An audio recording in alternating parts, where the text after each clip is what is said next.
Top U.S. national security officials told Congress today that the U.S. is taking seriously the possibility that Hamas or another terror group may try to launch attacks right here in the U.S. The troubling testimony comes as the U.S. continues its efforts to support Israel in its war against Hamas.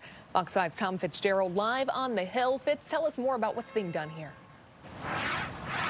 Jacqueline, good evening. The heads of the FBI, Homeland Security Department, and the U.S. Counterintelligence Office all told Congress today that they are tracking what they call an elevated threat environment, and there are multiple investigations underway right now with individuals who are associated with Hamas and may try to strike right here inside the United States. All three telling the House today that they do have this on their radar screen right now and are dealing with an elevated threat level, especially in wake of the news that there have been announcements by both Hamas, Hezbollah, and Al-Qaeda that they are calling their followers to attack the United States as America seeks to support Israel in its own war against Hamas.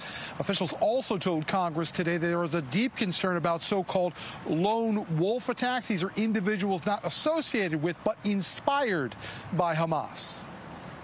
We have responded to an increase in threats against Jewish, Muslim, and Arab American communities and institutions across our country. Just imagine if some foreign terrorist organization overseas shifts its intentions and directs an operative here who'd been contingency planning to carry out an attack in our own backyard.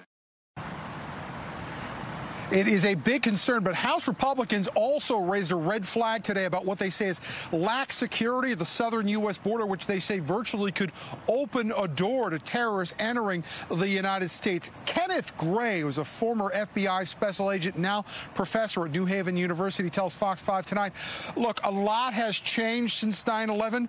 One thing hasn't.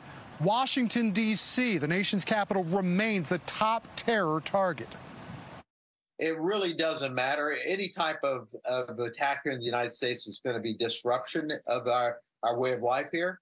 And consequently, I would not limit the concern for the capital or major cities.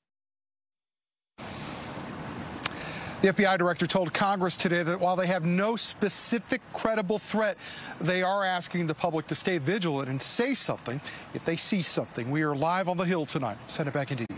Fitz, thank you.